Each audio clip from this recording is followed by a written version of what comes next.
Great. Thanks so much, Jacob. I really enjoyed this seminar series, so I'm really excited to be speaking to this audience. So this talk is about whether and to what extent the standard Bayesian epistemological framework needs to be revised or supplemented in order to accommodate the sort of epistemic practices of agents who are situated in the quantum world, or at least agents who know that they're in a world that's correctly described by quantum mechanics. So the plan is I'll just start with a broad overview of Bayesian epistemology. Then I'll get into this, what I'm calling kind of quantum theoretic Bayesian framework that some authors have put on the table. I'll then ask some big picture questions about that framework, coming from the perspective, say, if you're a Bayesian epistemologist who might not be so up on quantum physics, and suddenly you're told, oh, there's this quantum theoretic Bayesian framework, you might ask, well, am I forced to adopt this framework? So that's one question I'll try to address. I'll also try to address some questions about how we should interpret this framework. And then after that big picture stuff, I'll dive in to some more specific questions within that framework, start looking at what the quantum analogs of Bayesian conditionalization are, discuss possible accuracy justifications for certain norms. So that will be based on some ongoing joint work with Jared Steger, who is based at University of Washington. And if I have time, I'll also talk about the quantum theoretic versions of the chance-credence link or principle. So I should say at the beginning that this overall project is definitely in its early stages. And so I'm hoping to use this talk as kind of an opportunity to give a almost big picture survey. I mean, towards the end, I'll touch on some specific papers, but this is sort of intended as a broad survey situating the discussion. And I'm interested, especially in the Q&A, to hear what people think about the way I'm framing things, as in addition to some of the more specific issues that I'll bring up towards the end. Okay, so Bayesian epistemology. So basic idea behind Bayesian epistemology is that at least some beliefs come in degrees. So, I have more confidence that it will rain today than that it will thunderstorm today. And we may be interested in the rational norms governing those degrees of belief. So an example of such a norm, which is a fairly widely assumed core tenet of the Bayesian epistemological framework, is that rational degrees of belief satisfy the axioms of probability. So this norm is known as probabilism.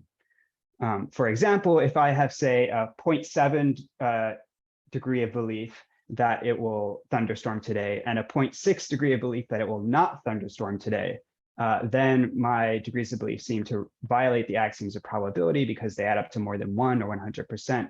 So this norm, if it's right, would say, well, then my degrees of belief in some sense violate a rational requirement. Okay, another norm is norm of conditionalization, which says very roughly that the rational way to update one's degrees of belief upon learning new evidence is by this procedure of Bayesian conditionalization, where one sets one's posterior credence or degree of belief upon learning some proposition B to the conditional probability of A given B, or conditional credence of A given B, where that's just defined as this ratio here. So very intuitive updating norm. A third norm, which is not always taken to be part of the sort of core of Bayesian epistemology, but many, especially contemporary Bayesian epistemologists, are interested in adding this as a norm that's not really a coherence norm, but a further norm on rational degrees of belief, which is that they defer to known chances. So conditional on the objective probability of some event A being X and only that information, one should set one's own personal degrees of belief in A to X. All right, so in the formal epistemology literature, various justifications for these norms have been offered. So you may have heard, for instance, about Dutch book arguments for probabilism. Later in the talk, I'll be focusing more on accuracy arguments. So accuracy arguments seek to show that, for example, if an agent cares about having degrees of belief that are as close as possible to the truth, then in some sense, it's optimal for them to have degrees of belief that do indeed satisfy the axioms of probability and do indeed update by conditionalization. I should say something here that will be relevant for later in the talk, which is that in the standard Bayesian epistemological framework, that third norm, the chance-credence link, is usually taken as a sort of separate additional norm beyond the other two, and that these justifications, say for probabilism and conditionalization, do not typically involve any kind of appeal to the chance-credence link as a premise. So we'll see, just to foreshadow a bit, that doesn't necessarily turn out to be the case in the quantum theoretic setting that we'll look at. Okay, and finally, I just want to say a couple of things that were basically implicit in the previous slide, but it'll be helpful to draw them out. So in this framework, credences are modeled by credence functions. So what I was denoting C on the other side, that assign numbers to propositions or claims. So propositions are typically represented as subsets of some underlying possibility set. So just for simplicity, suppose the possibilities correspond to the results of a die throw. Then a proposition, let's say the proposition that the die landed odd, would be represented by this subset. So the propositions of a probability space together form a Boolean algebra that's closed under intersection or conjunction, union or disjunction, and complement or negation. So overall, a doxastic state is in this framework is formally represented by a function from a Boolean algebra or sigma algebra to the, I guess if it's probabilistic, then to the 0-1 interval. All right, now enter quantum theory. So, quantum theory, very successful physical theory. If one is to look at the standard mathematical formalism of quantum mechanics and sort of take it at face value, then a kind of different framework sort of comes out from looking at that, a different framework for how one might model agents, doxastic states, or states involving degrees of belief or confidence. So this is what I'm going to call the COP Bayesian framework. The COP stands for quantum operator Bayesian framework. As you'll see, a lot of the names that I use are basically ways to try to avoid using the term cubism, which would result in a bunch of confusion, as we'll see later. So I'm going to call this the COP Bayesian framework. So in this framework, rather than starting with some underlying possibility set, we start with a Hilbert space. So this will be familiar to those who are familiar with quantum theory. We start with a Hilbert space and the algebra of operators or observables on that space. And we represent a rational doxastic state by a density matrix. So it's an operator that satisfies certain properties, essentially one that can be viewed as a probabilistic mixture of possible wave functions, possible true states. And we think of degrees of belief or expectations as given by calculating the expected value with respect to that density matrix. So this trace of row A is just a generalization of the norm, the sort of standard, bracket expectation according to psi, but here generalized to a density matrix or a mixed state. And possible evidence is represented by a particular kind of operator in the space, a projection operator, which intuitively corresponds to a proposition with truth value 0 or 1. This also, what I'm saying here can be generalized to effects, but I'm going to set that aside for this talk, and you can ask me about it in the Q&A. So how do we represent updating in this framework? Well, one candidate updating rule that's on the table is known as Luder's rule, where suppose you have some initial density matrix rho, then upon learning a piece of evidence corresponding to a projection operator E, one should then adopt the posterior density matrix given by this expression on the right here, which kind of corresponds to mathematically speaking, to a certain kind of collapse and renormalization. Now, crucially, this framework is not supposed to be taken to be committed to the thought that there are only subjective probabilities or that all quantum states must be understood as subjective. So this is not supposed to be a sort of necessarily a cubist framework. So just to illustrate, so suppose, this is a big idealization, suppose the state of the world or the system was just represented by the state space of a qubit. So this is the Bloch sphere. And it may be that the true state of the world is given by this green dot here on the surface, this pure state omega. And it may be, though, that the agent doesn't know this necessarily. Their doxastic state is represented by this mixed state here, this blue dot, which is somewhere on the inside of the sphere. So it's the point of this is just to say that this framework still leaves open the thought that there are true states in addition to these density operators that may represent subjective doxastic states. Okay, now in this slide, I'm going to present a slight variant of that framework on the other side. In a sense, the two frameworks will amount to the same thing, but I think it will be useful to have both on the table. So this is what I'm going to call the QPT Bayesian framework, or quantum probability theoretic Bayesian framework. So as before, we start with the Hilbert space and algebra of operators on it. This time, though, we narrow our focus to the set of the projection operators that I was mentioning. Those form this particular algebraic structure. And then we represent a rational doxastic state by a quantum probability function, which looks much more similar compared to a density matrix, looks much more similar to just ordinary classical credence function. So that's going to be a function on the algebra of projections into 0, 1 that satisfies these two axioms, where here the right hand is a kind of analog of countable additivity, but for mutually orthogonal projections. So how is this different from just an ordinary classical? So I'll use the term classical. That might be a bit of a misnomer. You can take that as a synonym for standard or Kolmogorovian or Boolean probability function. How does this compare to that?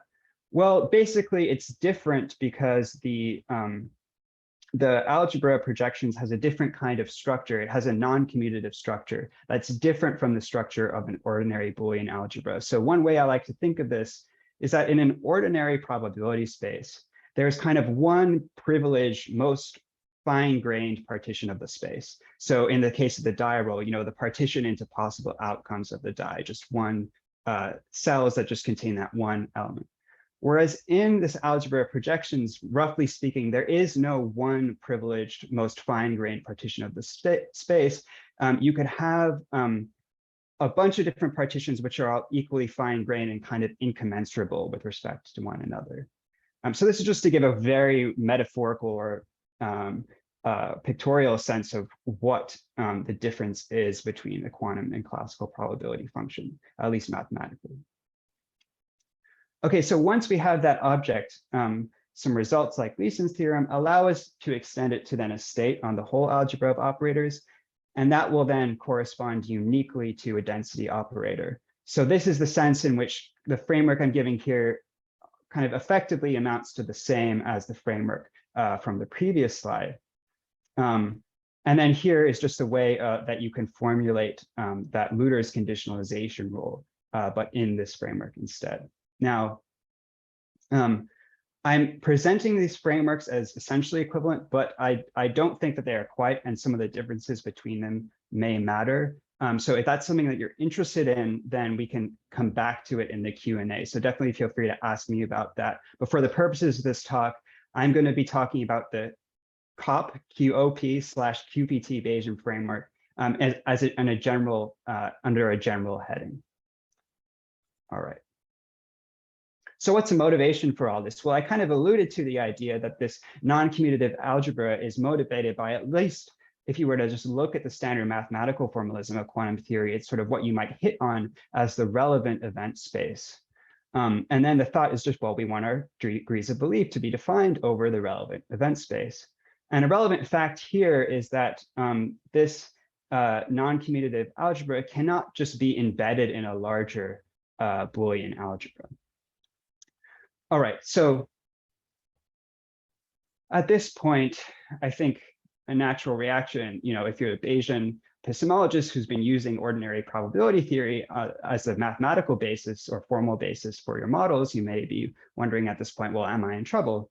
You might worry that a lot of philosophical discussion of different Bayesian norms has sort of rested on this assumption, which of a Boolean algebra, which looks questioned by a quantum theory. So this is at least somewhat in the spirit. So this is an excerpt from a recent paper by John Ehrman, where Ehrman is focused on chance-credence principles, but what he's saying applies just generally to the Bayesian epistemology, the discussions in Bayesian epistemology. So he said this lack of contact with this lack of contact with quantum theory is not an oversight that is easily corrected. For the bulk of the philosophical discussions of the ideas surrounding the chance-credence link assume classical probability theory, whereas quantum probabilities cannot be construed as probabilities on a classical probability space.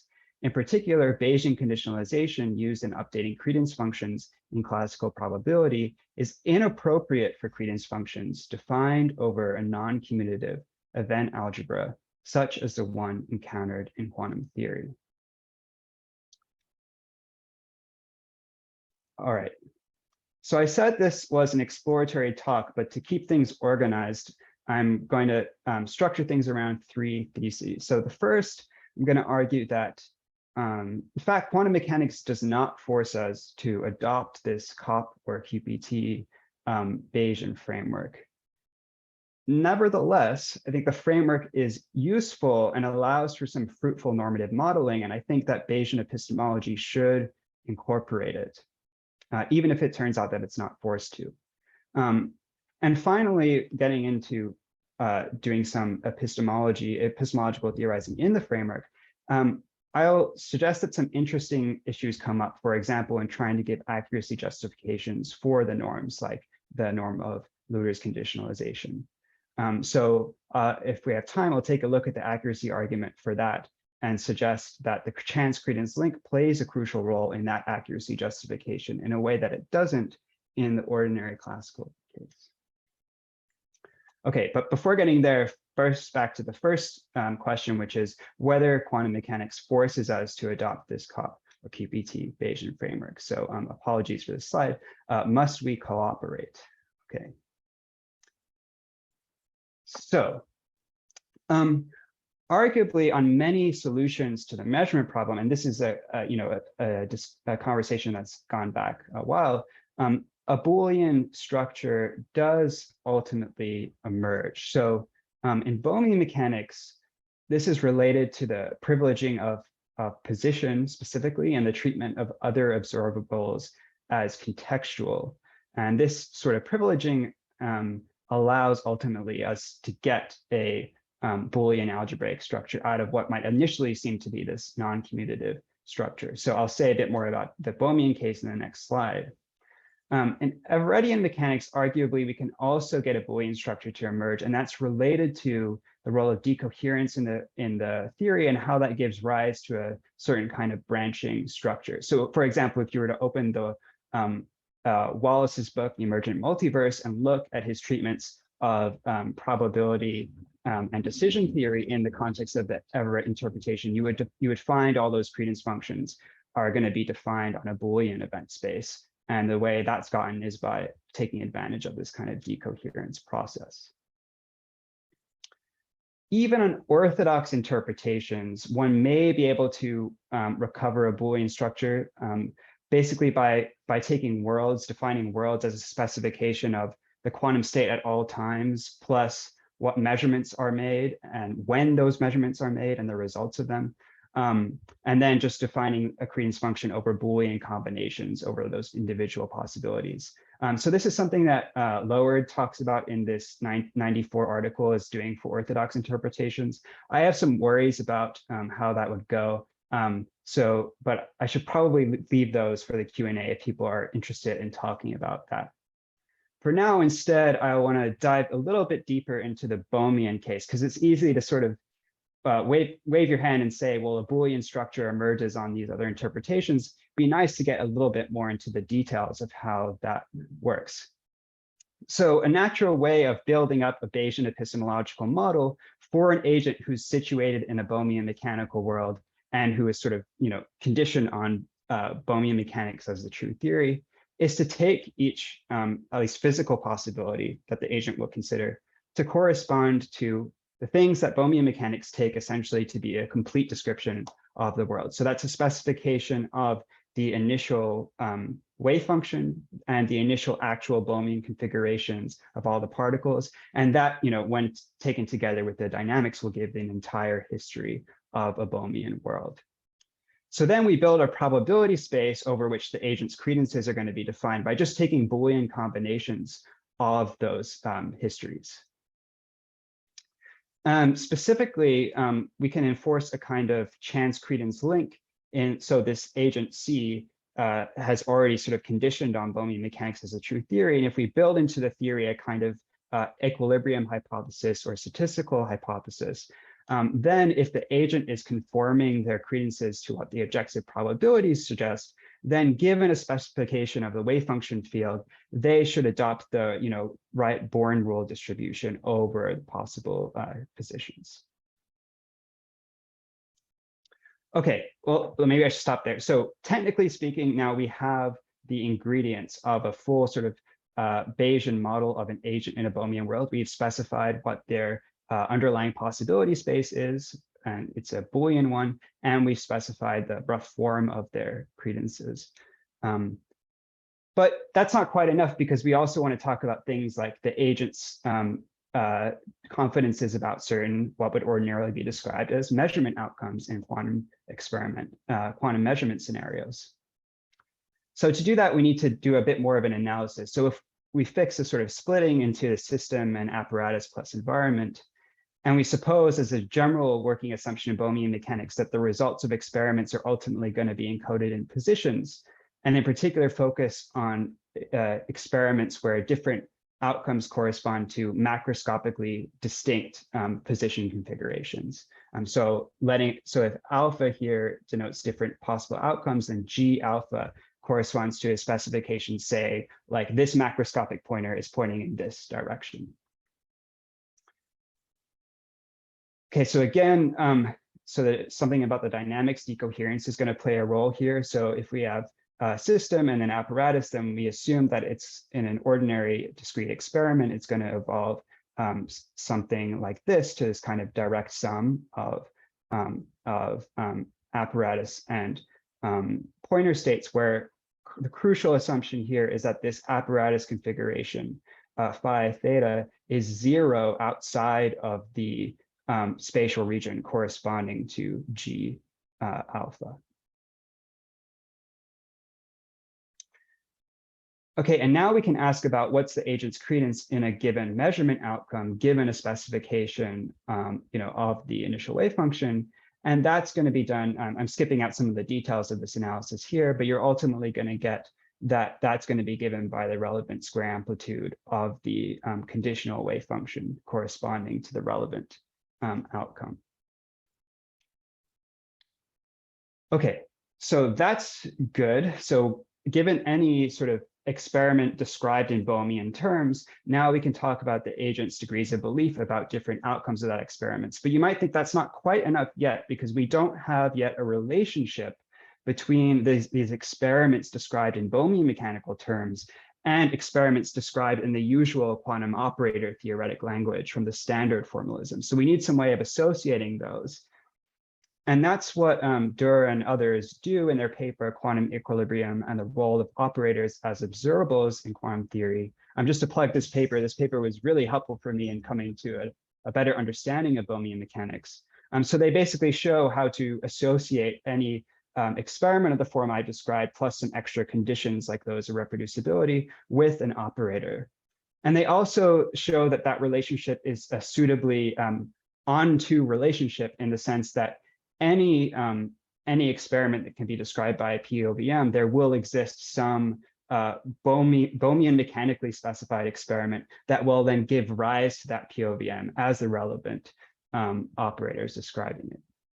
So I'm, of course, blackboxing a lot of the details here, but the thought is just that we do have a rigorous account of how to define a possibility space for a Bohmian mechanical world, and not only that, but how to associate it back up with the sort of standard mathematical formalism involving operators. So if all that works out, then the thought is like, at least if you're a Bohmian, which is a big if because many people don't endorse Bohmian mechanics, but at least if you're a Bohmian, you're not forced to going for this quantum operator theoretic or quantum probability theoretic Bayesian framework. Okay, will a similar story be able to be told for any suitable, quote, realist solution to the measurement problem?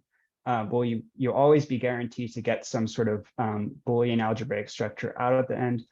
I'm not sure. I mean, you could try to make some general arguments that the non-classical probability spaces don't really make any sense, and that we would expect that a suitable way of specifying an ontology in dynamics would have to give rise to such a structure. I'm not sure if I want to go in for those arguments, so I'll sort of stay agnostic on this for now. I do want to note a quick thing, though. It's not just that on realist sort of solutions or interpretations that people think that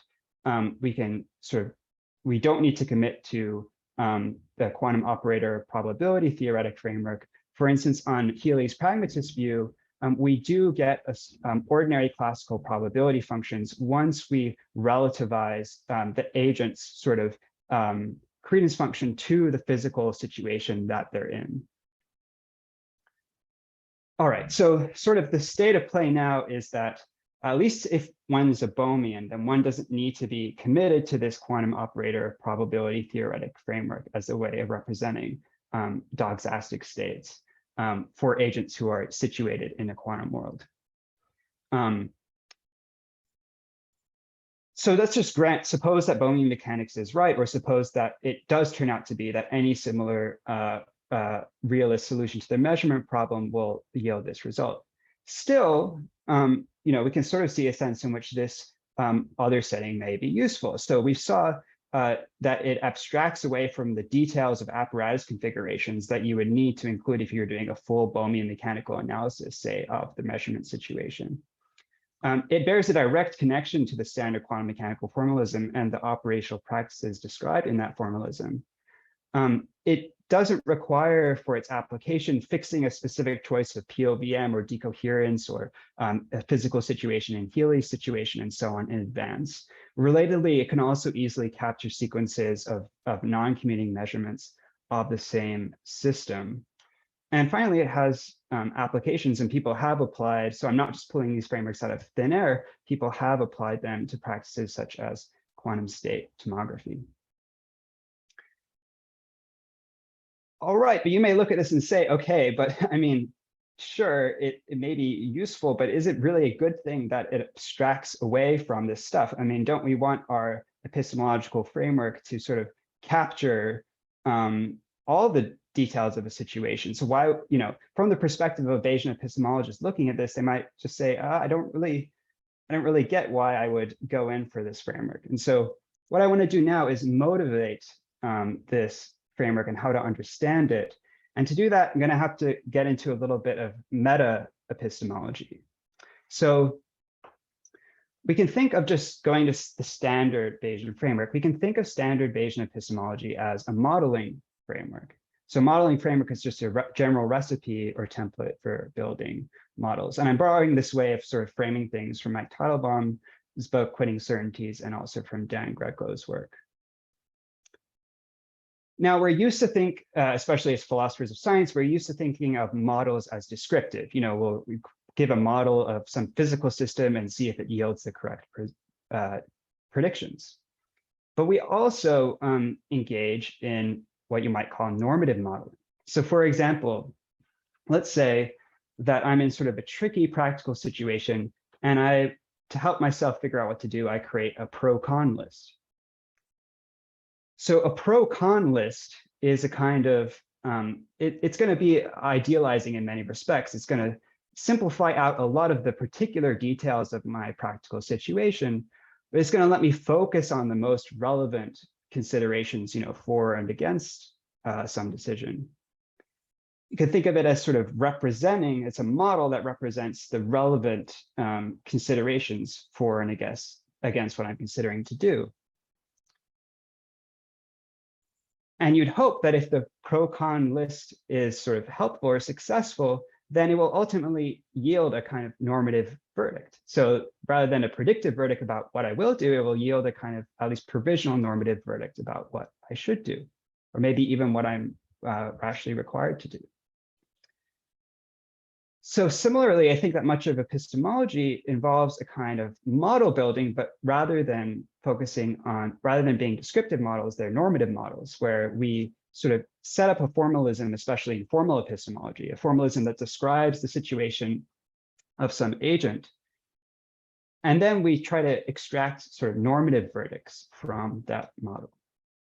We could distinguish between, this is Greco's distinction between modest and immodest approaches to modeling. So this relates to whether you think there's some sort of perfect God's model of an agent, and that your goal in modeling is to get produce a model that's as close as possible to that perfect model. Or you could take a more modest approach, which says that there may not be some grand unification of one's models. There will just be different models that are going to be good for different purposes.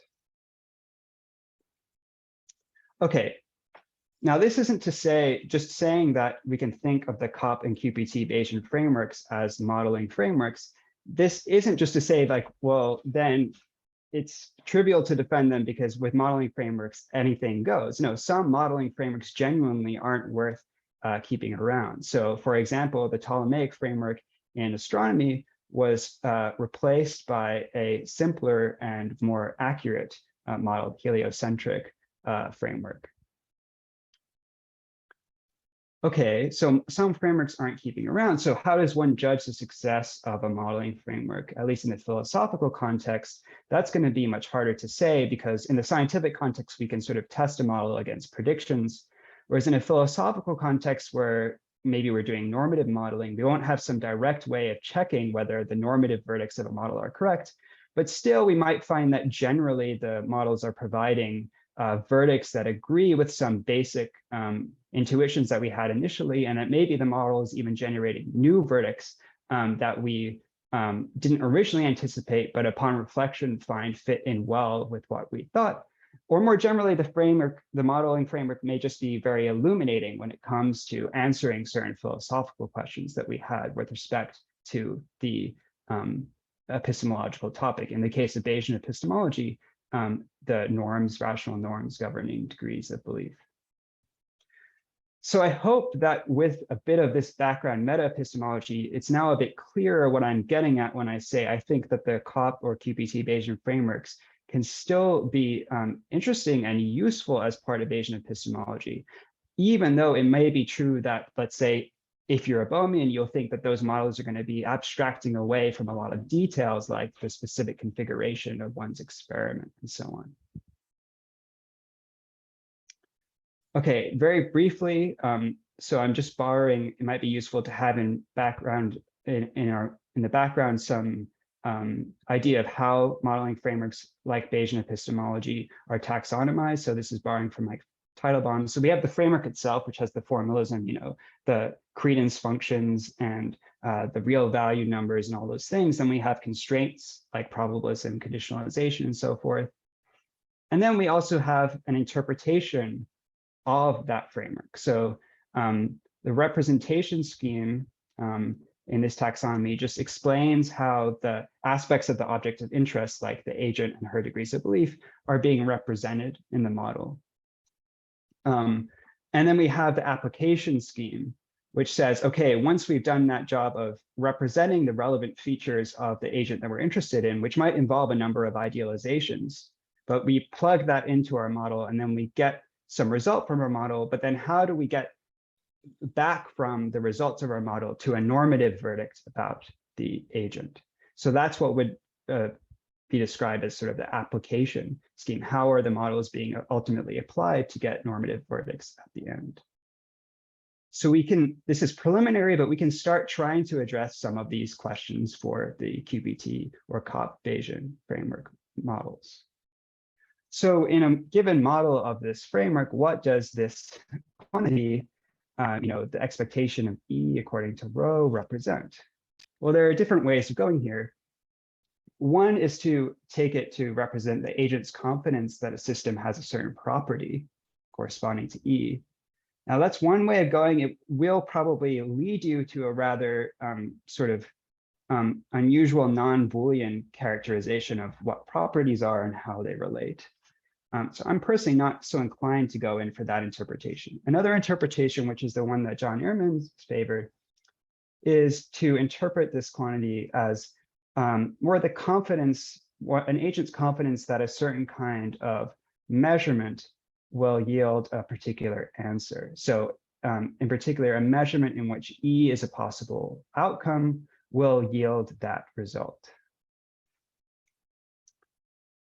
More generally, you could maybe think of this quantity as the agent's confidence that a certain kind of learning experience will yield a certain result. So we don't necessarily need to describe all the experiences in which when an agent receives E as evidence as measurements, but maybe we could generalize to a more abstract characterization of them as some kind of learning experience.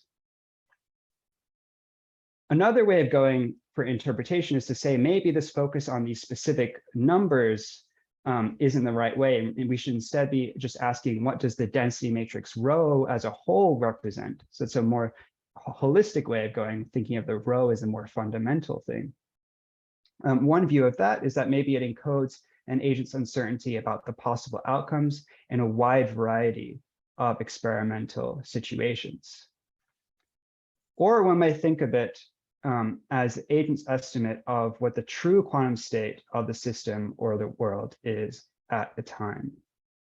And this latter interpretation is usually the one that's adopted when people apply this framework to the setting of quantum state tomography, which, for those of you who are not familiar, quantum state tomography is just the practice of estimating quantum states. So the situation there is that you have a bunch of identically prepared states, but you don't know what state exactly they've been prepared in, and then you want to do measurements or some kind of experiment to figure out what that true initial state is. Okay, so this is a sketch of some possible ways of interpreting this framework. And notice that I'm talking about interpreting the COP framework as an epistemological framework, epistemological modeling framework, not as an interpretation of quantum mechanics as a theory or anything like that. Okay, what about the application scheme? So how do we get from our representation back up to normative verdicts about the agent's doxastic states? Well, the thought would be roughly that if an agent's doxastic evolution violates the constraint, say that if an agent's doxastic evolution does not correspond to Luder's conditionalization, then we can in turn conclude that the agent has violated some rational requirements. So just to give an illustration of this application, so imagine that we have two identically prepared qubits that are in fact in the state given by omega here. And these blue dots represent the agent's initial estimate of that state or initial doxastic state with respect to the qubits. Now, this is just their initial prior, before they've done any measurements. Now, suppose that they measure the first qubit, say, in the spin Z basis and receive up as an outcome. If their density matrix updates by Luder's conditionalization, then focusing here on the right-hand side as to what their new estimate for that second state will be, it will look something more like this, something a little bit closer to the up Z. Which in this case turns out to be closer to the true state. All right.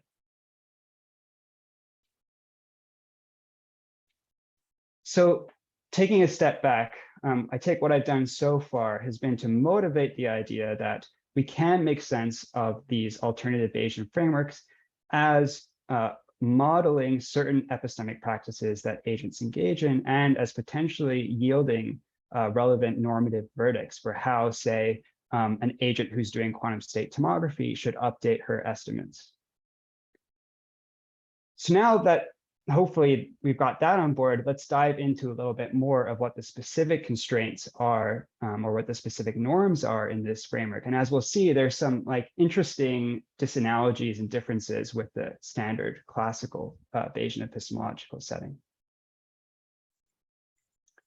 So in the standard Bayesian epistemological setting, there's basically one candidate updating rule, Bayesian conditionalization, that everybody looks at and says, yeah, that's the obvious one, but we need to figure out some way of justifying it. And then there are these elaborate Dutch book and accuracy arguments and so on, trying to justify what everybody kind of already knows is going to be the correct answer. And that's, some people do ultimately disagree with Bayesian conditionalization as the right norm, but for the most part, people endorse Bayesian conditionalization.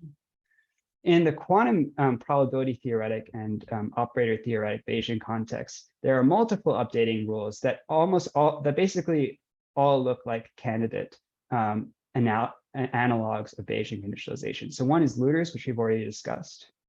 Another is what authors Leifer and Speckens have introduced, which I call retrodiction, which is this sort of interesting, almost like inversion of Luther's.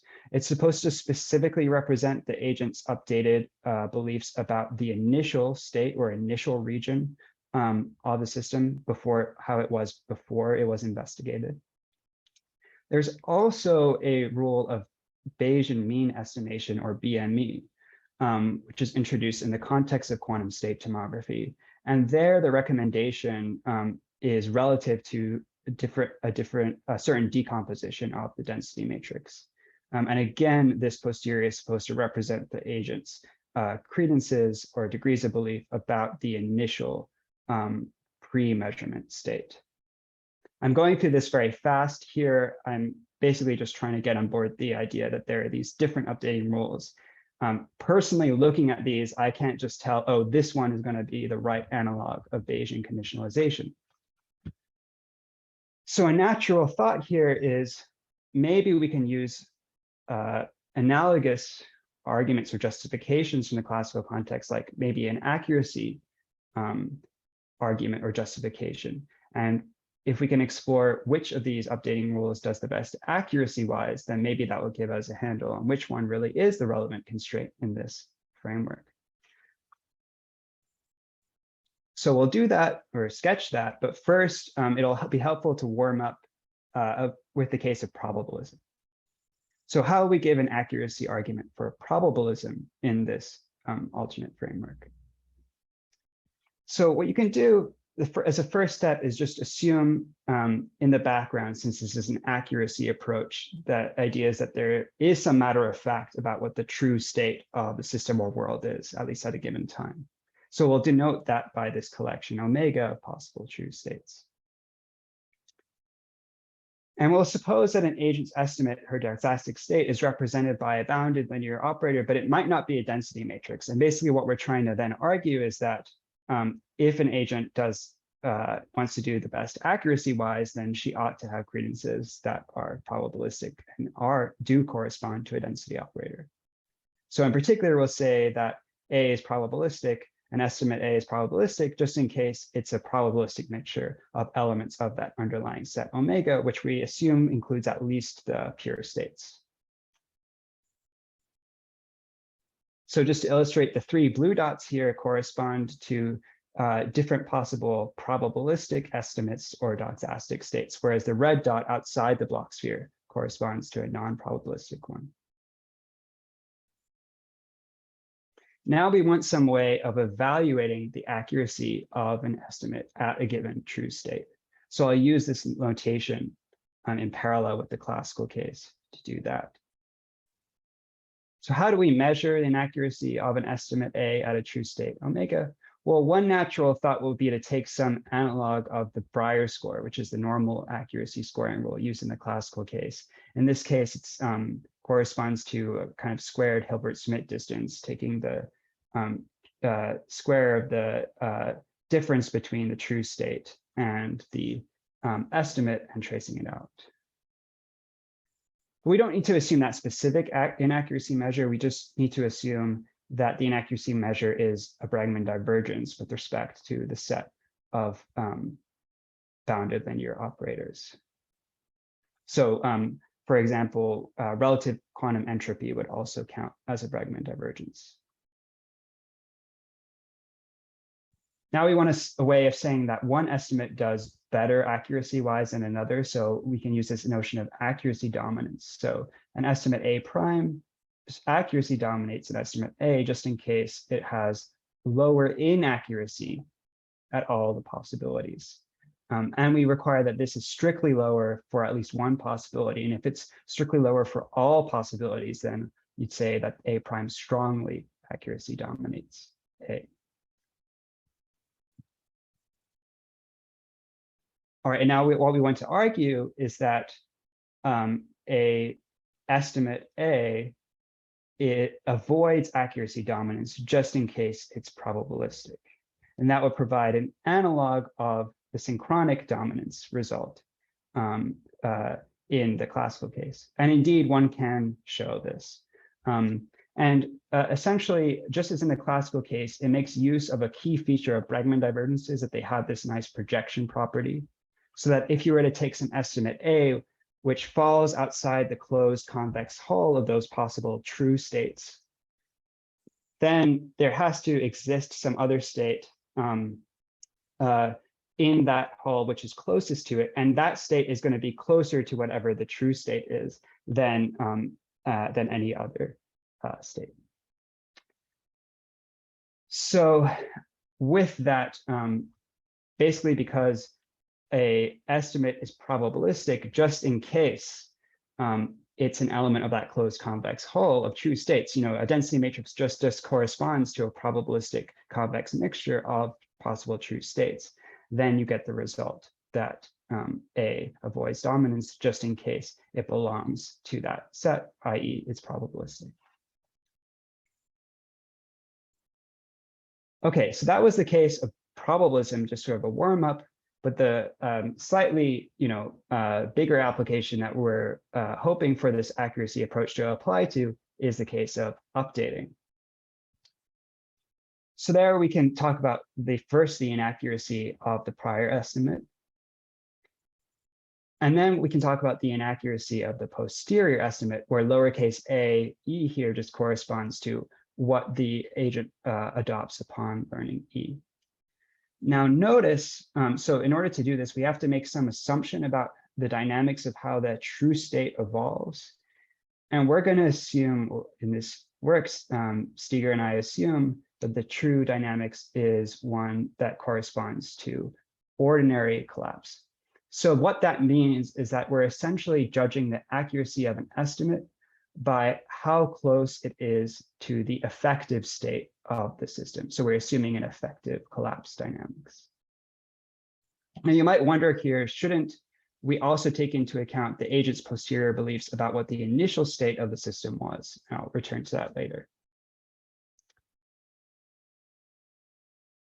So following Briggs and Pettigrew, who gave the accuracy dominance argument for conditionalization in the classical case, we can then define a strategy, which is just a pair of the prior and updating plan, where we assume that the inaccuracy of a strategy is just the sum of the accuracy of the prior and the inaccuracy of the posterior. So this assumption is sometimes referred to as temporal separability.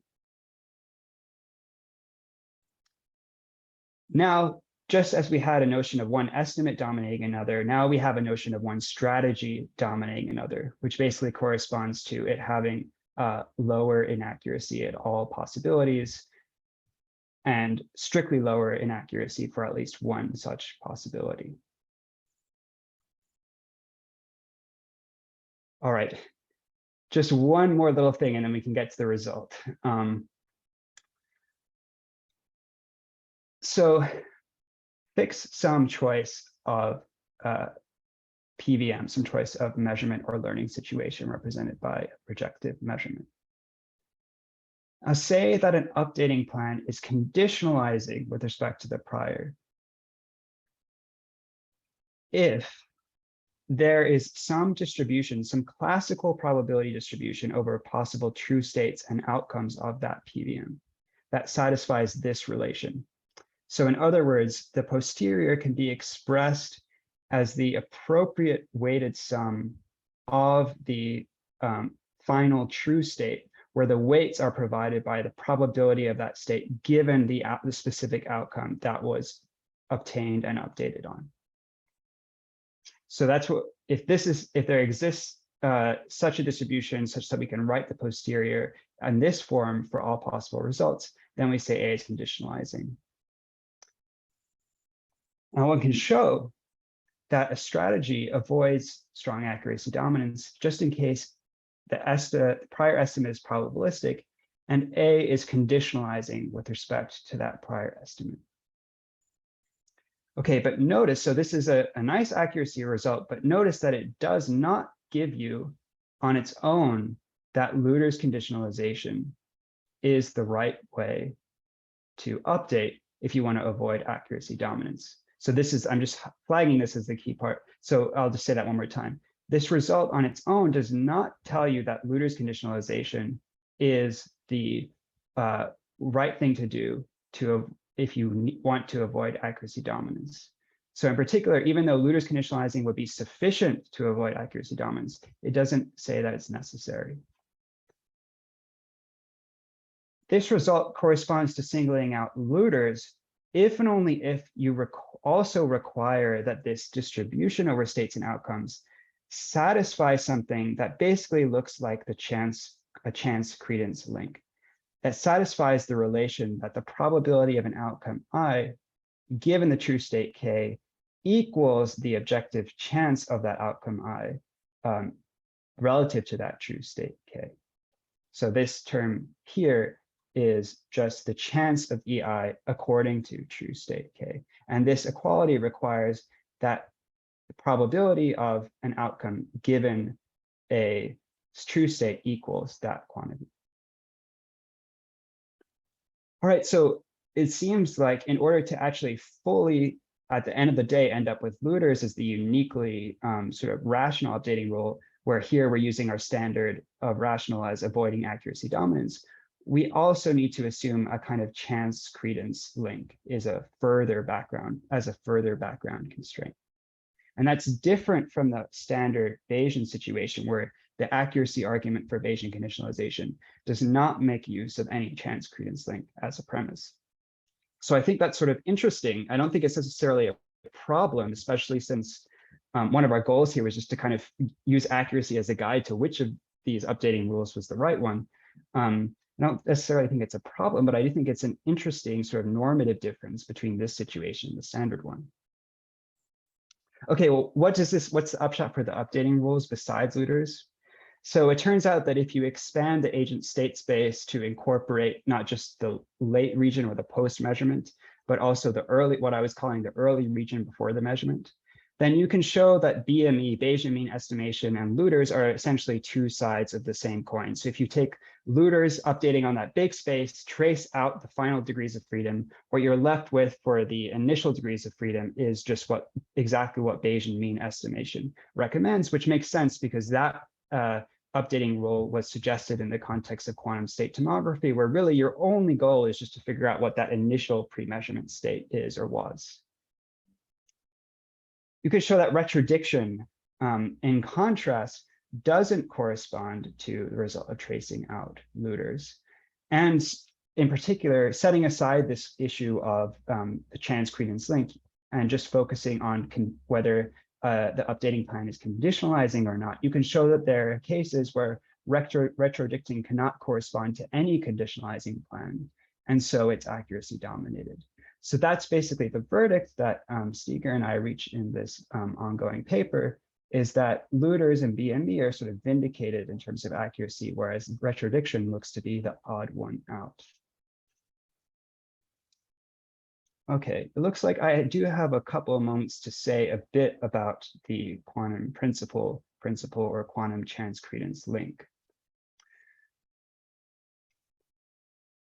So the construction of that P in the previous slide was this kind of indirect thing that came out of considering which updating rules for density matrices avoid accuracy dominance. But you might want to build more directly into the agent's credo state some representation of what she thinks the true initial states of the system are. So that means and this is sort of a supplementation of what I've described as the COP or QPT Bayesian framework.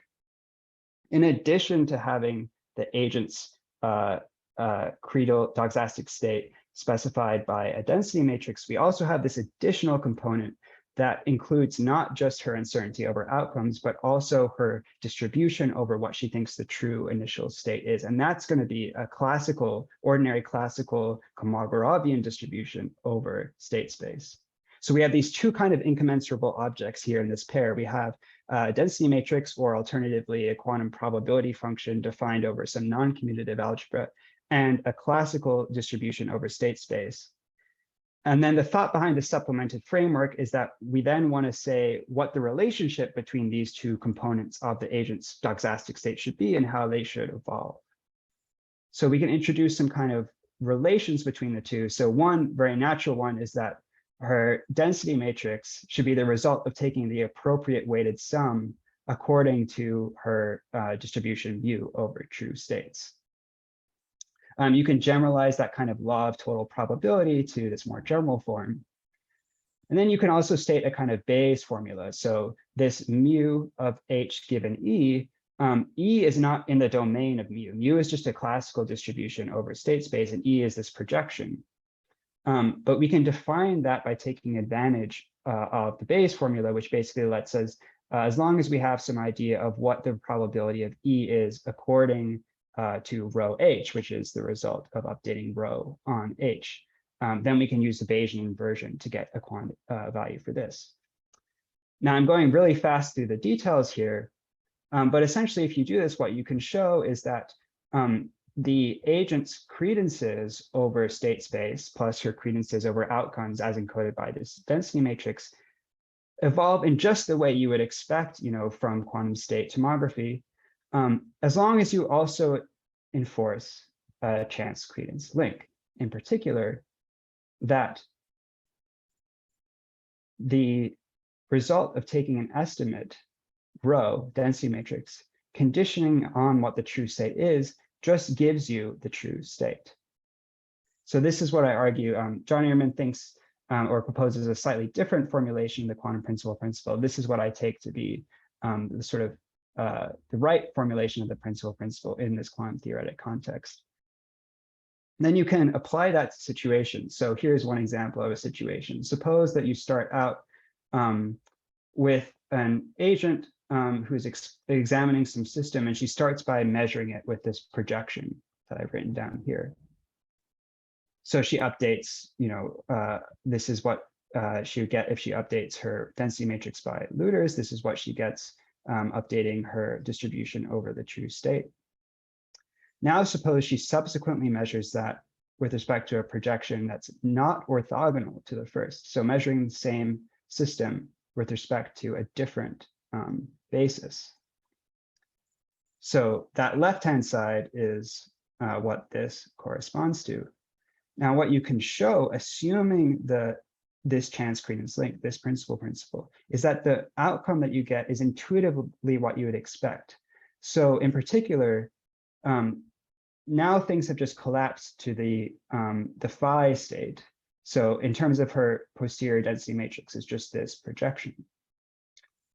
But her posterior distribution over outcomes, her posterior distribution over what the true initial state was is the same as it was before. Intuitively, this is because when you measure a system with some projection, and then measure it subsequently with a different non-commuting projection, well, it's sort of already collapsed. So you can't just get more information out about what the initial state of the system was by then subsequently measuring the system in a different basis.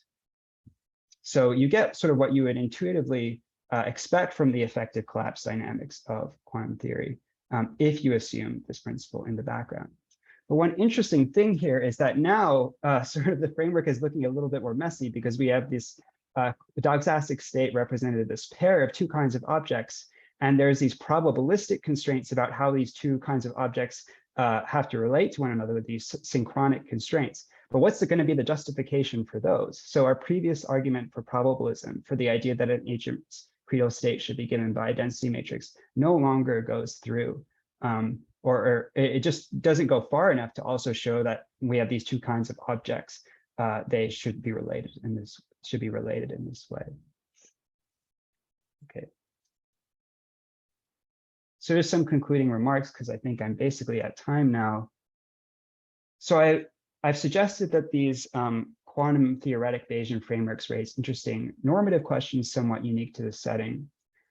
And I have argued as a kind of background that we can make sense of this framework as part of Bayesian epistemology. I think even if you're a committed Bohmian, you can make sense of the idea that epistemologists may find this framework fruitful and useful for normative theorizing. And I'll just end by raising one possible question for future observation, future investigation, which may be on some people's mind. So it's very natural to think that, especially if we're thinking of this framework as kind of like coarse graining some details of what, say, the Bohmian would consider, and then doing normative theorizing at that level. It's natural to think that we would want the verdicts of this modeling framework, the quantum theoretic or QOP, QPT framework. We would want the verdicts of that model to, so to speak, commute with whatever verdicts we'd obtained just by, say, doing a Bohmian analysis at the more fine-grained level and assuming that agents update by ordinary conditionalization at that level, and then seeing what kind of doxastic evolution agents in that framework would undergo, rational agents would undergo. So the idea is that maybe we can sort of explore the relationship between this QOP Bayesian framework and the standard one by examining whether it commutes. And then if they don't commute, that's also really interesting, because then it suggests, it raises some questions about, and meta-epistemological questions too, about what if we have two modeling frameworks which seem to yield inconsistent normative verdicts. I don't yet have the details of that worked out, which is partly why I label it for future investigation. But I think that generally the question I want to raise here is there a way to sort of make sense of the compatibility between this quantum operator and probability theoretic Bayesian framework on the one hand, and say how a Bohmian would want to ultimately treat credence functions and creedal evolution. All right, so I'll end with that. Thanks.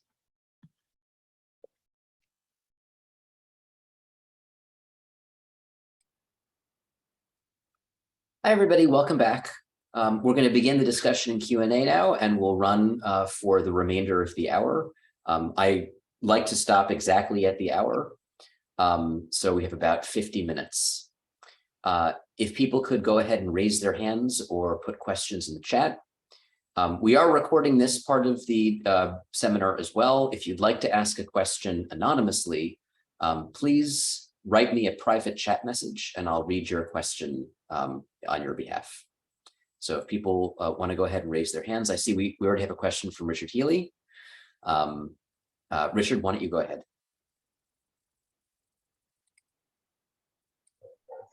Thank you.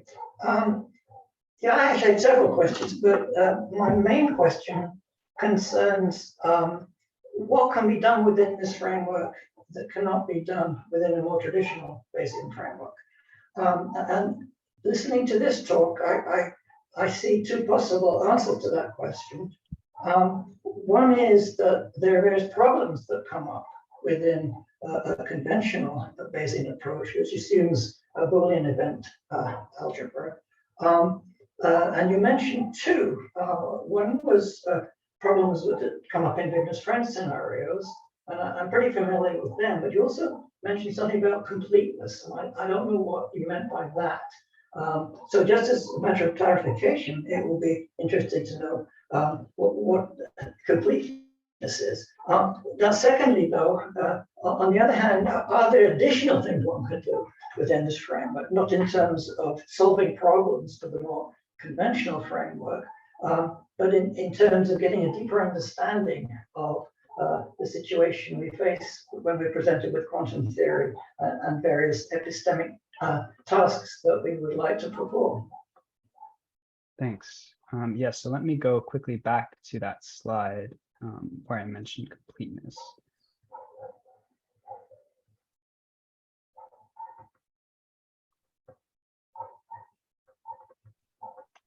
Yes. Okay, so the first part of your question was roughly whether there are things that this framework can capture that other frameworks, that the standard Bayesian framework can't.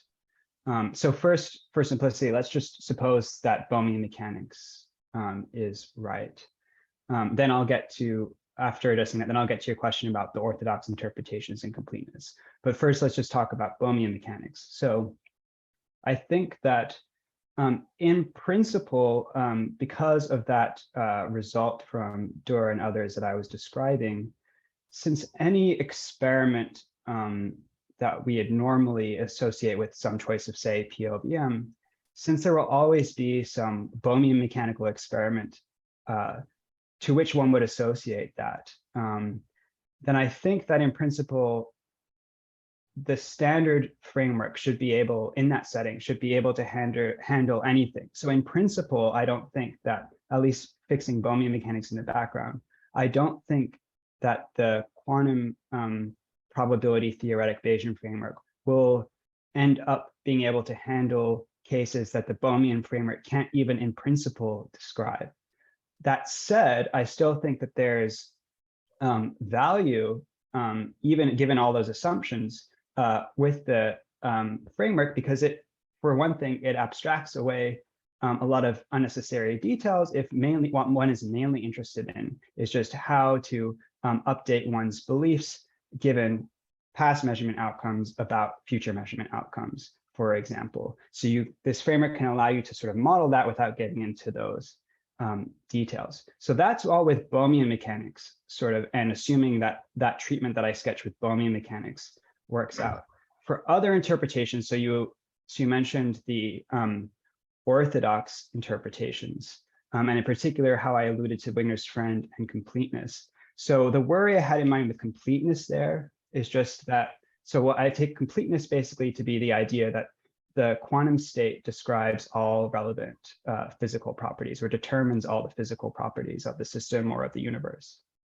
And I think that one of the issues when one tries to sort of squish the orthodox interpretation into a probability representation into the Boolean standard framework is that you end up having to say, okay, a world is going to be a specification of what the quantum state is at all times, plus, when measurements have occurred and what the outcomes of those are. And the worry here is just that then you would essentially have to add in that specification of when measurements occurred and what those outcomes are on top of the specification of the quantum state. So then that seems to be kind of giving up on the completeness of the quantum state. And then the other worry, which you mentioned, is just the Wigner's friend worry that there's going to be certain intersubjectivity worries where maybe for one agent, they have one outcome and another agent has another outcome. So it's no longer obvious that you can just describe a sort of consistent world in the way I laid out without getting into those kind of perspectival issues on orthodox interpretations.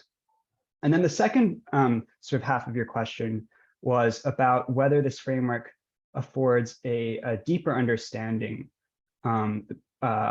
compared to the standard one. And there I would say, so I think I don't want to come to too fast a judgment on this. I would say that what this framework is going to be really, or what I hope it's going to be really good and useful for, is yielding a sort of normative verdicts about the doxastic evolution of, say, agents doing quantum state tomography, just to give one example. And it's going to be able to do that in a very direct and efficient way. That's, from the perspective of thinking about epistemology as modeling, is like the exact thing you want a model to do, to get rid of sort of unnecessary extra details and just get right to the heart of what is the rational way to, say, update one's beliefs about states and measurement outcomes. Do I think that it's going to provide sort of a deeper understanding of quantum theory in the way that, say, like an interpretation or a general view of quantum theory would? That I'm a little bit more skeptical of. I think that the framework might be able to be combined with different, projects along that direction, but I don't think in and of itself it would afford that kind of deeper understanding. At least the way I'm viewing it here is it's more a really useful modeling framework for epistemologists who are interested in getting like normative verdicts about what agents ought to believe and how they ought to change their beliefs. Thank you. I have other questions, but I'll get back in with you. Thanks, Richard. Neil, you're next. Hi. Yeah, thanks. Can you hear me okay? Yeah. Great. Yeah, thanks. So this is basically a sort of very speculative conjecture. So it relates to the observation you made about needing more than just sort of Dutch book type considerations in order to get out the particular form of the Luder's rule. So I wonder, so basically I wonder whether, so the conjecture is that imposing some kind of demand, of roughly sort of demanding kind of non-contextuality might help. So the reason I say that is because this reminds me a little bit of, so I'm thinking of the kind of quantum decision theoretic arguments in the context of the Everett interpretation that David Wallace gives. And he makes the observation that one of the ways in which the theorem you get out there is sort of stronger than what you get from like a Savage type treatment is that it gives you, I mean, it's been a while since I looked at this, but roughly that it tells you sort of specifically that you should proportion your beliefs in accordance with the Bohr rule, not just that your beliefs should form a probability apparatus. And that looks a lot like the extra ingredient that you're missing there. And the extra thing that he thinks is kind of doing the work there, I can't remember what the assumption is called, but it's a sort of, it's a kind of non-contextuality assumption. It's, that I should be indifferent between quantum bets that differ merely over the means by which they propose to measure the observables on which the outcomes of the bet are conditioned. So I don't know. Yeah, kind of by analogy, I wonder whether that assumption or something like it might enable you to recover the Luder's rule. And so if what you're right to recover, in fact, the quantum principle. Right. That would be, yes, that would be really interesting if there were general kind of, I guess you might call them like symmetry type constraints on the on a credence function that very likely wouldn't just follow, like say from probabilism alone or something like that, but if they were additionally implemented as intuitive symmetry constraints, then it would be really interesting if they were sufficient to derive that Bohr rule or principal type relation. Of course, I mean, this is just a note, like the interpretations of the density matrix that I discussed here were all about, agents, doxastic attitudes, where I'm thinking like the kind of standard model of like their degrees, roughly speaking, degrees of belief in the head. But there are also possible interpretations where one views the doxastic state as essentially supervening on like preferences and like going that kind of route. So just that, of course, Wallace is going with that more preference-based route. So another related part of that task would be translating that more preference-based approach into one that dealt with a more like creedal, more. That's a really good point. Yeah, that would also be very cool. Nice. Thanks. So I have a question. Alex, would you be kind enough to go back to the slide where you had the Luder's rule listed up against the retrodiction rule and the BME rule? Yes. Here, thank you. So I guess I have kind of a naive question right here. At the end of the day, like empirically, we go out and do experiments and we do follow-up experiments. Is there like a clear empirical discrepancy between these update formulas that would actually like translate into observable differences in like actual experimental outcomes? If I use the retrodiction rule to update my density operator, will this lead to a contradiction with experiment? Like my understanding had always been the Luder's rule was was the one compatible with what we know empirically from using quantum mechanics, in addition to other features that I can also ask about. But I just mean like at the bare level of just like, you know, empirical investigation. Do experiments distinguish between these? I feel like they should. Right. So yeah, that's a good question. So I mean, as I'm conceiving the rules on this side, at least, these are rules for, you know, how an agent should update her beliefs. I see. And so because of that, those and it's supposed to be prescriptive or normative rules, not Right. descriptive rules. So Right. because of that, you won't find any sort of direct contradiction between these rules stated as prescriptive rules and, you know, empirical results, because they just say like how a rational agent should update her beliefs. That Yeah. being said, I think that there is something in the vicinity that you may be asked. Well, there's a couple of things in the vicinity you may be asking. So one is you might be asking about sort of like convergence results to, let's say, observed frequencies in the presence Right. of many trials. Right. And that would be interesting. It's related to, you know, results such as the quantum definity theorem, which, even though this isn't cubism, can still be adapted to this formal framework. And another thing that you may be wondering, so I didn't really give an illustration of like the intuitive difference between these rules. So just to give one little tidbit on that. So it turns out that let's say you're investigating like the state of some qubit, and you know it's either in, you know, the up z state or the up x state or something like that. And then you measure with you know, measured along some basis, and then you update your beliefs about the state. It turns out, so the and suppose you're just sort of initially relatively spread out among different state hypotheses. So it turns out, so BME will do sort of what you'd expect as a natural thing. You'll end up with some other mixed state that's like a little bit closer to whatever the corresponding result of the experiment was. But retrodiction will actually often pull your density matrix to a pure state, which is a little bit odd. So for a while, when Jer and I were looking at this, we sort of tried to think about ways in which maybe the retrodiction could be understood as like giving the best guess if you had to guess a pure state. But ultimately, yeah, we didn't really find a way of making sense, fully making sense of that, at least. It was still an ongoing sort of investigation. So that's just a little tidbit about how these rules can differ. Yeah, so I guess just to follow up a little bit on this, right? There is on the one hand one's degree, you know, credence and degrees of belief, and the other, like, there's chances as expressed in terms of, say, frequencies of outcomes seen experimentally. And I know that one of the questions that's at play here is the credence chance connection, right? Right.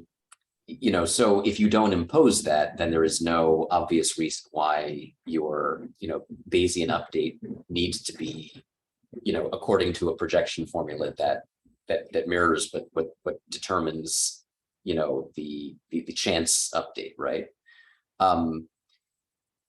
So I guess maybe that's another way to think about this, but okay, this is interesting. I'll have to give it some more thought. Thanks. Next I have Lev, and then I have Richard after Lev. Thank you for the talk. In fact, my question was, two of them was exactly Jacob's questions, but maybe I repeat them. I really, especially when I look on this slide, the density tells me probability rule.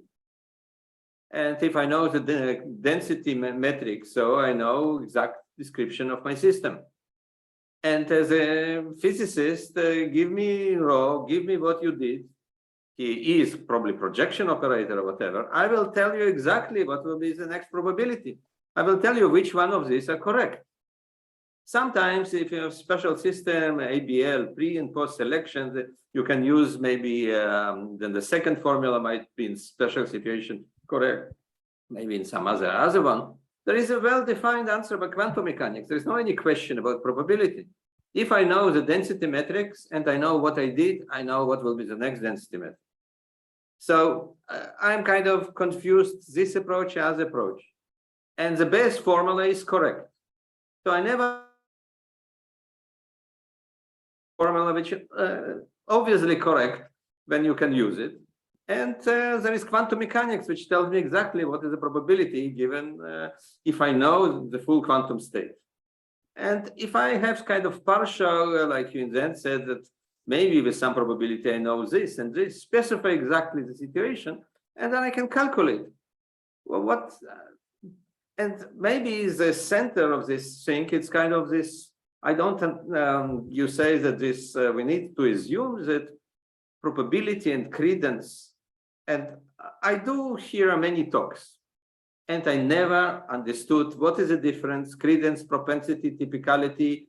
I don't understand. Well, what's the difference? Well, why do, what is philosophers trying to tell me?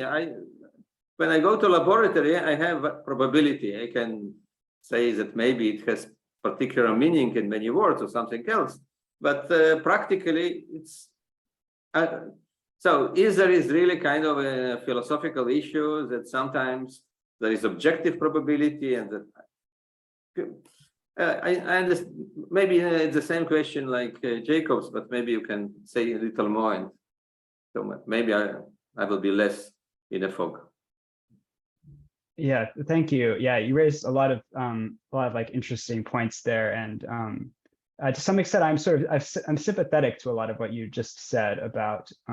So at least in Bayesian epistemology, you know, philosophers have really tried to tease apart like these different possible notions of probability, and I've kind of tried to proceed from first principles in the sense of, you know, not necessarily assuming a priori any particular connection between, say, an agent's personal uncertainty about something, and if they know the chance of it, whether those two things will necessarily equal. And then they introduce these principles or norms which say, like, if you're a rational agent, and if you know what the objective probability is, then you should set your personal uncertainty to that. And now I think normal people would kind of stop there and say, great, like, the end of discussion. But I think that at least in epistemology, people are also interested in, can we give some sort of further argument or justification for that seemingly extremely intuitive, well, it is not just seemingly, it is a very intuitive principle. And similarly, I think the same thing holds for things like Bayesian conditionalization. So as you said, like, Bayesian conditionalization is just clearly like the correct rule for updating. And I agree with that. I think that it is correct. And it just so happens that, you know, these theorists are interested in trying to give, you know, particular arguments or justifications for that, which may, I guess, proceed from what are arguably more fundamental principles, like the idea that credences should be aimed at truth or aimed at being accurate or something like that. So that's just a little bit of background. And specifically when it comes to these three update rules, I do think that you're pointing to something which is, I didn't fully explain that well in the talk, which is, in a sense, these three rules, especially when you compare the first one to the second and the third one, there's a slightly different, you know, scope of application. I mean, the second and third rules are supposed to be specifically about how to update the agent's belief about the state of the system or the general, like, situation before the measurement. So that's what I'm referring to as the initial region here. And it turns out, so I have some extra slides showing this. Maybe I won't actually go through them unless someone explicitly asks, but it turns out that if you sort of generalize this expression, then you can view this BME, this last expression, as the, you know, special case of tracing out the final degrees of freedom from this expression. So the first and the third are kind of complementary rules. They're kind of two sides of the same coin. And I also agree with something that you voiced, which is like, I'm assuming you're thinking like the first rule is clearly the right one because it gives what's at least the effectively correct statistics when you update the density matrix. So I also agree with that. And then the question is just, if we're doing an analogous project to what Bayesian epistemologists, formal epistemologists have been doing in the standard setting, can we give a more sort of fundamental justification for that in terms of, say, accuracy or something like that? But you may think, and I'm sympathetic to this, that those are kind of crossing the I, or no, dotting the I and crossing the T, but that they're, we can, for all practical purposes, just move forward without engaging in those sorts of arguments. And I'm sympathetic to that.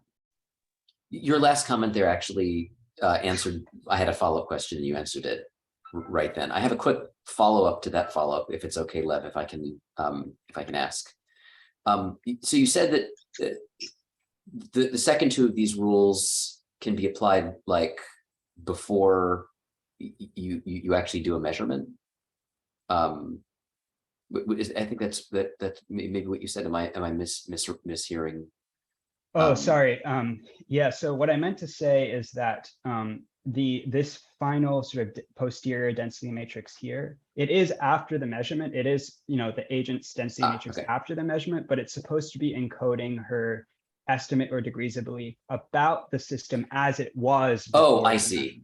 I got it. This clarifies something. So, obviously one thing one does when trying to look at formulas like this is consider, simplifying cases, right? If the initial density matrix were a pure state for some, with some state vector, and the projection, we imagine it were a rank 1 projector, then the second two formulas don't give you the correct final state vector according to wave function collapse. They're not even the right basis. But I see. This was very clarifying. So you do the measurement, and then the point is you're trying to retrodict based on what you learn something about what the best possible prediction for the prior state was. That clarifies this tremendously. Thank you. That's very helpful. Sure. So Richard, I see your hand is up, but Makinde hasn't asked a question yet, so if it's okay, Makinde, please go ahead. Yeah, so mine was just a very general question. You'd offered to speak a little bit more about the difference in ontology between, I believe it was the QOP and QPT formalisms. I'm very curious about that, but I'm also conscious of time. So if you don't feel like you have the space to, I'm happy to defer, but I'm very curious to hear what the subtle differences between the two were. They seemed like like you said, they seem to almost amount to the same thing. Thanks. Yes, I'm glad you asked about that. So let me go back to that slide.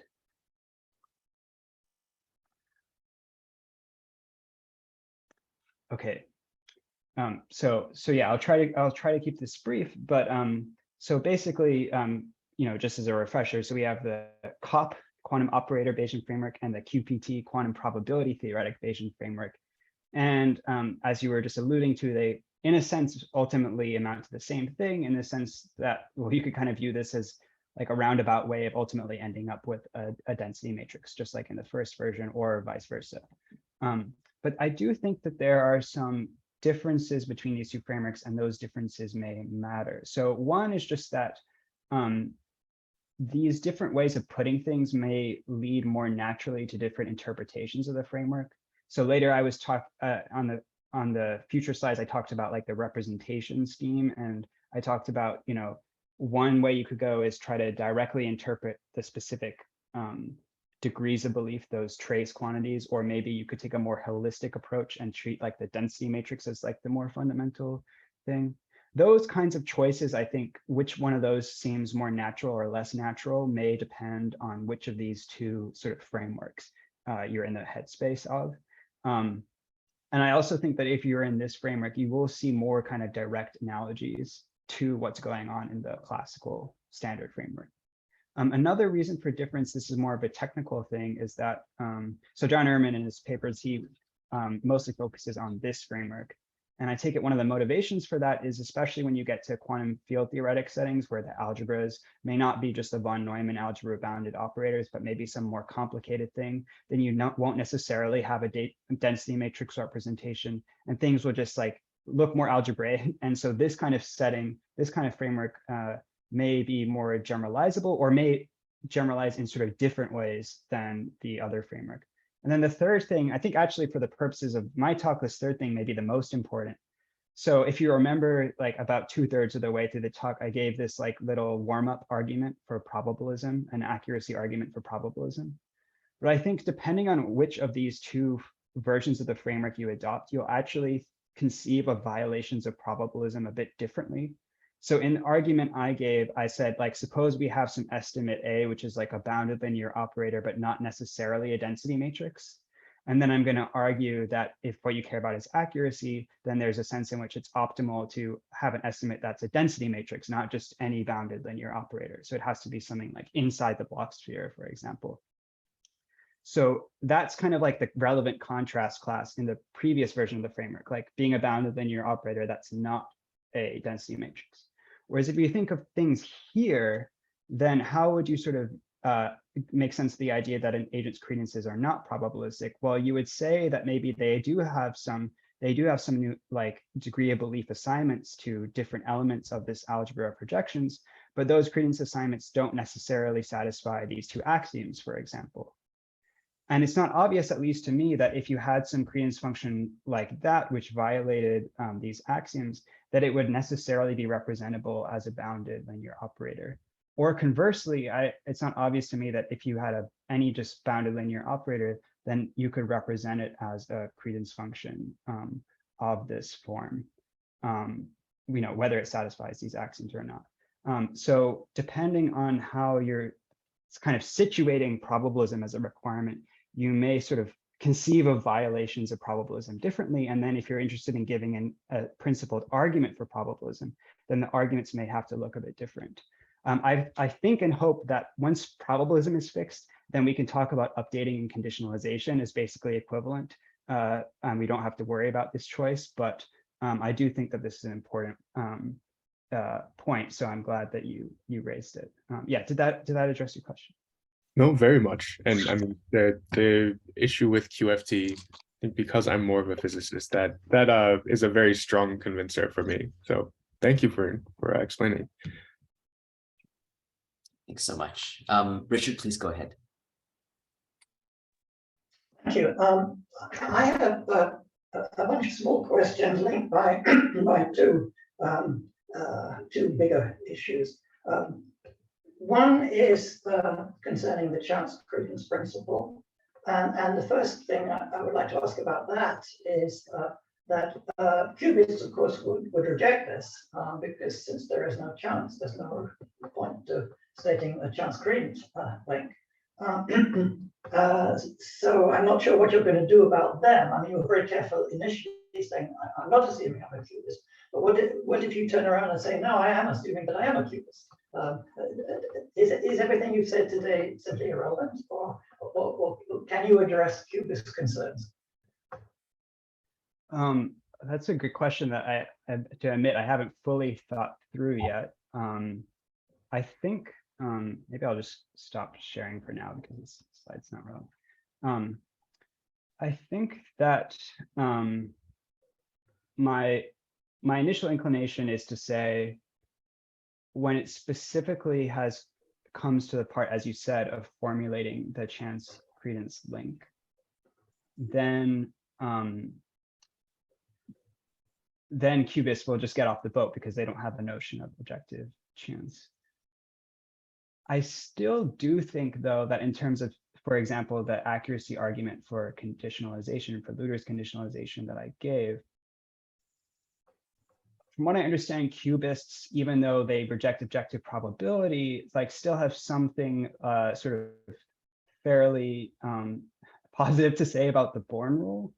And so they may still be able to sort of like go in for that constraint, that the probability of an outcome, probability of an outcome given a state is equal to the trace of the outcome of the state. They may still be able to go in for that, but just they wouldn't necessarily cash it out as one's credences or subjective degrees of belief are aligning with some objective chances. They would just think that there's like this kind of constraint, a Born rule type constraint that plays a role in their interpretation, and it's the one that when applied then finally yields Luder's conditionalization in the justification. That said, not knowing off the top of my head exactly how cubists view and treat the Born rule, or at least how they would treat it as it appears in a specific, like, kind of indirect form in that argument. It's a little hard to say. But setting aside the issue of like the justifications for the norms, I do think that the cubists can still get on board with a lot of the general like apparatus that was there. In fact, it's apparatus that in part cubists have developed themselves.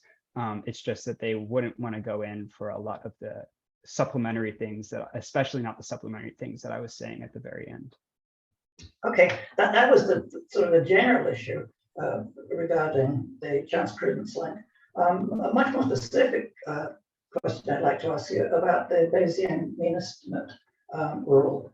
You said there that if a similar condition holds to your statement of the chance-credence link when you were talking about justifications for Luder's rule, if you make a similar assumption, then you can justify the BME.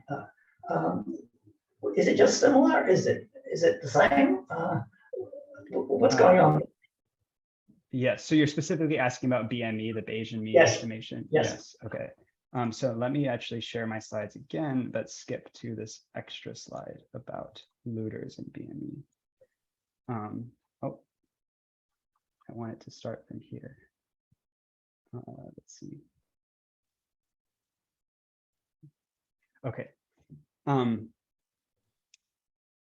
All right, so this, I was alluding to a little bit earlier in the Q&A, how Luder's and BME can kind of be viewed as different sides of the same coin. Yes. But I didn't actually go over the details of that in the talk. So this is going into that, and hopefully we'll end up eventually answering your question. Thank you. So basically what this slide is doing, so if imagine we have two sort of identically prepared systems, and so our estimate, we're sort of building in the knowledge that these two systems are identically prepared. Now we consider some sort of measurement that only acts on the second system and so leaves the first system untouched.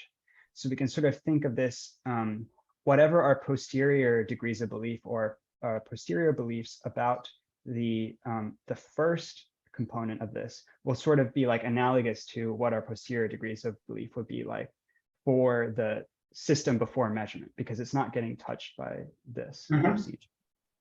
So now suppose, so the accuracy arguments that I gave that are based on Jeremiah's paper, those accuracy arguments support this rule. I guess this should be an I cross EI here, that you would have Luder's conditionalization on like this big space. And then the crucial observation is that once you have that as the posterior, then if you trace out the second system, so like forget the degrees of freedom with the system that was measured, then you actually end up with an expression that just exactly coincides with Bayesian mean estimation. And then if you trace out, in contrast, if you trace out the initial degrees of freedom, then you end up with just the direct statement of like Luder's, but with, just a projective measurement. It's the single, one component projective measurement. So this is, a result that Jared and I stumbled on that kind of convinced us that we can sort of see Luder's conditionalization as the more fundamental rule for doxastic evolution, and that it yields, it basically yields BME as a case. So what I would do to more directly answer your question now, what I would say is that all those accuracy arguments, with that chance-credence link assumption in them, they would go exactly as before, but we would just sort of move to this slightly more structured space. And then we would trace out the posterior to get the relevant B thing. So the answer to your question is yes, like the argument just looks, it is exactly parallel, because it can sort of, the BME verdict can sort of be subsumed as part of that more general argument for Luder's conditionalization. But my next question is separate, so I don't want to hold the discussion. If anybody else wants to jump in, please do so. Otherwise, I'll keep going. No, it's perfectly fine. Go ahead, Richard. Okay. I've always had worries about whether the Luder's rule was always right.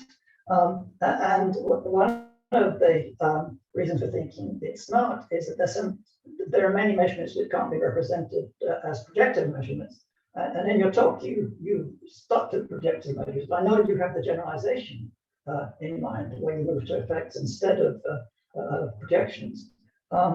So that's not my worry. I assume that the results go through in that more general session. But the worry is sort of more basic.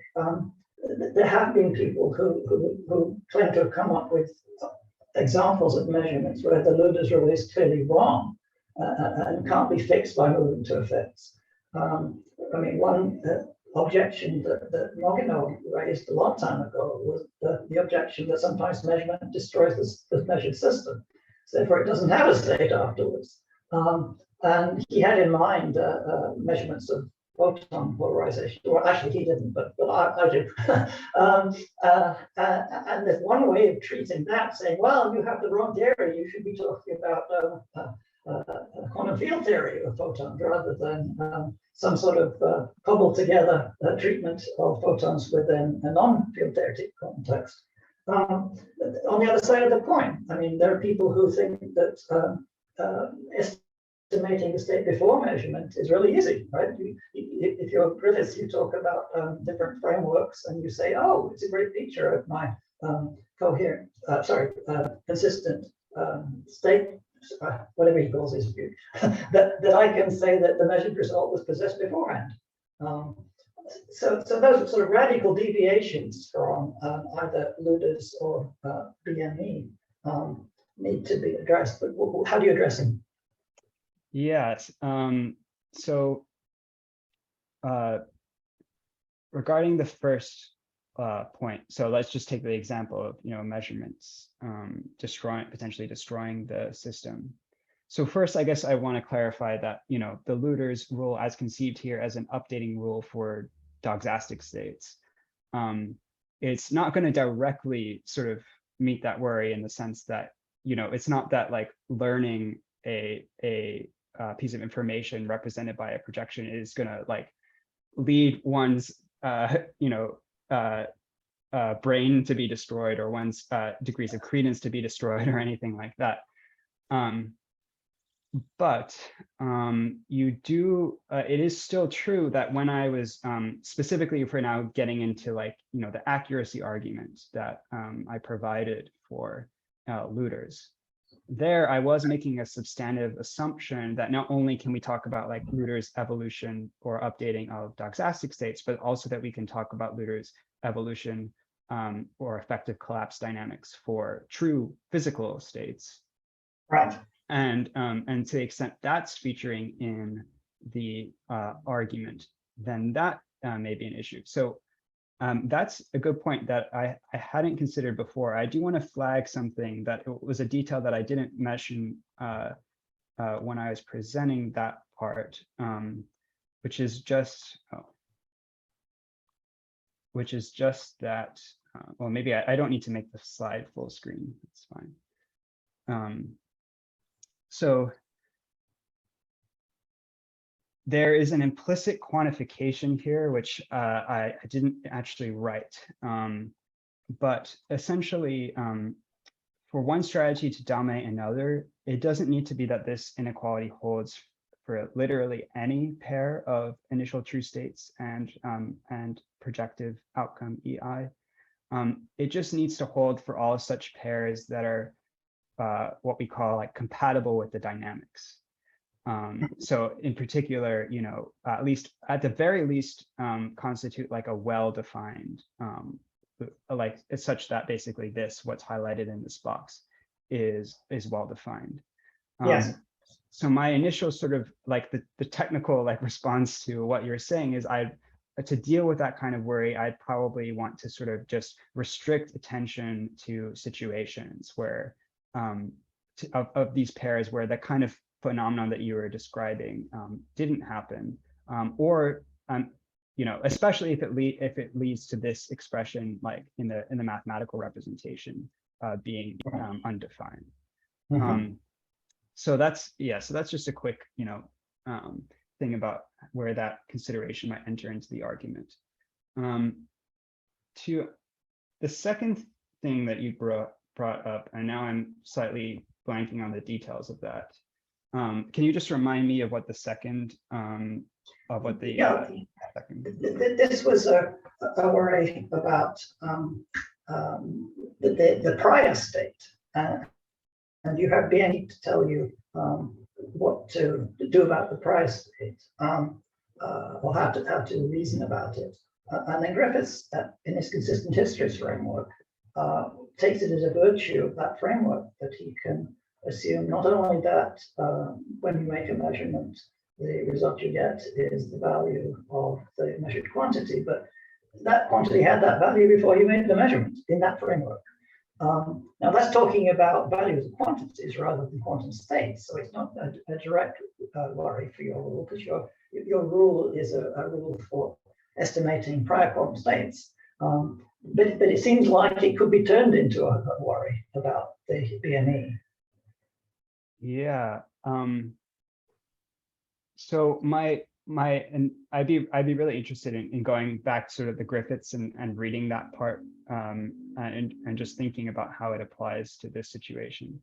I guess there's a generic class of worries of the form like, well, here's a specific situation where intuitively, like maybe there's more information that the agent has than can be encoded or described in this current framework, and which intuitively ought to affect, how she updates her beliefs, or if not the form of how she updates her belief, at least what specific degrees of belief she comes to. And so I think that actually kind of fits well with the spirit of how I'm viewing this framework, which, I'm not thinking that it's going to be necessarily like applicable to every possible experimental situation. So for example, like if you're a Bohmian and think of an experimental situation where, say, the experiment is not reproducible and doesn't satisfy like the kind of constraints that they identified in order to canonically associate it with some like observer in the standard operator theoretic formalism, then it may be that that's just kind of like a special situation that the framework doesn't have to handle. So I am open to the idea that there could be like certain situations that the framework doesn't handle. It sounded more to me like the Griffiths thing was a kind of like a more general issue, rather than there might be these certain special situations where the outcome is sort of already present. I guess I would have to sort of look into the details of that to really assess, how to situate that worry in the context of the framework. Thank you. Thanks so much. Thanks, Richard. Chip, please go ahead. Yeah, I wanted to come back to Richard Healy's first question and these issues about the orthodox interpretation and completeness. I was having some trouble thinking through your response there. I want to know like what you take the orthodox interpretation to be, because if you look in textbooks and such, there's the idea that there are these born rule probabilities for different outcomes, but that after the outcome happens, you're in an eigenstate of that relevant observable. So there's this kind of collapse of the wave function. Maybe all the details aren't still out about exactly when and how that occurs, but you do get an important change in the quantum state. But the way that you were presenting the orthodox interpretation seemed to not have that change in the quantum state. So what, did I miss something, or is that not how you're understanding the orthodox interpretation? What exactly is the alternative? And if it's more of an instrumentalist kind of interpretation, then how exactly do the worries about completeness arise there? Yeah, so I was thinking that the collapse of the state would be included in the orthodox Well, this is tricky because a certain way of characterizing orthodox interpretations, they think that the dynamics of isolated systems is unitary, but then of course you get into these. So it's hard to say, because some ways of formulating the orthodox interpretation end up, arguably becoming sort of internally inconsistent. So, we want to fix on one that's at least like consistent. So let's fix on one where there really is this genuine collapse. I was thinking that, so one idea you might have, and I think this is the kind of strategy that Lower pursues in that paper, is to associate a possible world with a specification of the quantum state for all times. I was thinking though that it may be important, and this is just a conjecture, it may also be important to specify like what basis is being measured at a given collapse instance in order to be able to get all the sort of like structure that we want to make about you know, an agent who's considering, oh, I'm going to do this measurement, like what degrees of belief should I have about what's going on? So if that were true, then that would be like something you might need to add. But I think actually that's just more of a provisional thing. I think where things get more serious is when you start considering the like Wigner's friend type scenarios and what the orthodox interpretation wants to say about those. Because in particular, if the orthodox interpretation wants to say, well, there's like one outcome from this agent's perspective and another outcome from this other agent's perspective, then it seems like you're going to need to introduce some kind of like indexing to the worlds, which is going to go above and beyond. I mean, granted, it's like just indexical information, but it is going to at least go beyond just like a straight up description of what the quantum state is at all times. The quantum state and the outcomes are at all times. But I take your point that it's not immediately obvious that these worries are like going to be a problem. I just think that there's more details, especially when it comes to that kind of Wigner's friend type thing to be worked out if you really want to develop a fully Boolean Bayesian epistemological like framework for treating agents in the orthodox interpretation. Okay, thanks. So Lev, I'm so sorry, but we're just about out of. Is it a quick question? If it's a quick question, go ahead. I just want to say that I don't like orthodox interpretation, but I think it's fully consistent. Because no problem with anything, and even with Wigner frame. Wigner make a measurement. You have a superposition of two agents, and immediately after it will collapse to one of them. No problem. Yeah, I'm sorry. I shouldn't have implied. I did say a little bit about inconsistent things in my response to Chip. I didn't mean that as, you know, the orthodox interpretations as being inconsistent, but just that when I'm thinking about orthodox interpretations, want to make sure to specify a consistent one first before then going in and analyzing it. So yeah, so I do think that orthodox interpretations are, once you fully specify them and make all the relevant choice points, they are consistent. And I think that there are different ways of going on the Wigner's friend. There's a more perspectival approach, and then there's a more approach that just says there is one outcome that ultimately is an agreement sort of between the two. And which of these ways you go may end up ultimately affecting exactly how you'd want to model the creedal space or the doxastic state of an agent who is, situated in a world described by that interpretation and knows that that interpretation is the right one. Thanks a lot. So we'll have to end there. I want to thank our speaker again. Alex, thank you so much. It was a great talk, and thanks for leading a great discussion. And thanks to everybody for coming. Your time is immensely appreciated.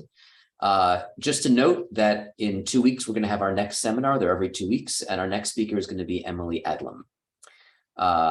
Stay tuned for announcements. You can find more information on the Foundations of Physics at Harvard website, as well as videos of our past talks. So thanks again for being here. And for those of you who are starting up a semester soon, good luck with the beginning of semester. Good to see you all. Jacob.